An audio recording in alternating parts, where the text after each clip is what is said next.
Good morning! Kape po tayo. 6 AM na nga po pala ng umaga. Outfit check.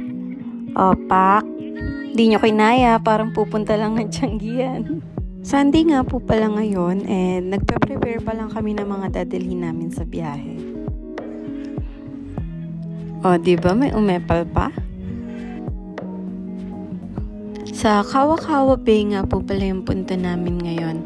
And hindi ko na rin po napansin kung gaano katagal yung biyahe namin from Mount Wellington to Kawa-Kawa Bay sa ganda ng view. So, ayan po. Andito na po tayo. Palipat-lipat nga pala kami ng spot during this time since naghahanap kami ng magandang pwesto. So, ayan po. Happy na naman si Colette. Super mabato nga po pala dito. Pero medyo safe naman siya kasi hindi naman matatalas yung mga bato. Naantok na ba kayo sa voiceover ko? Ako din eh. So, try ko mag-improve next time. May nakita nga pala kaming crablet. Then, napatalon si Castiel sa akin kasi takot na takot siya. So, during this moment, super lamig na ng klima kasi lakas-lakas na ng hangin. And nahihirapan din kami makahanap ng mga tulya. Not sure kung hindi lang talaga kami marunong manghuli or makahanap. Basta ang ending nito is kinain na lang namin yung mga baon naming food kasi wala talaga kaming nahuling tulya.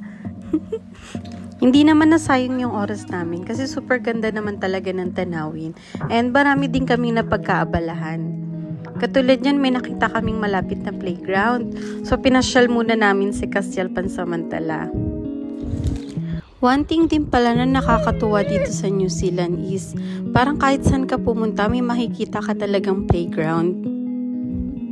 And for sure, hindi lang si Castiel yung nag-enjoy kasi pati kami ni Daddy naglaro din kami dyan.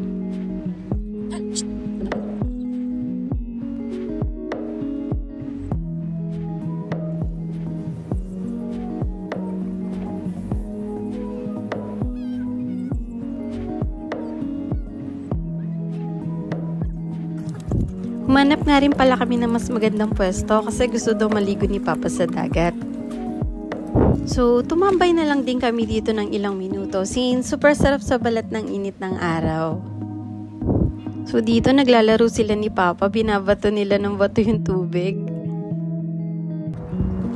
Nung bata pa kayo, napanood nyo rin yung cartoons na Teletubbies. Kasi sa totoo lang, dun ko unang nakita yung ganyang kagandang tanawin. Kaya sobrang pagpapasalamat ko sa Panginoon at binigyan kami ng pagkakataon na makapunta dito. So, ayun lang po. Maraming salamat. Hanggang sa huli.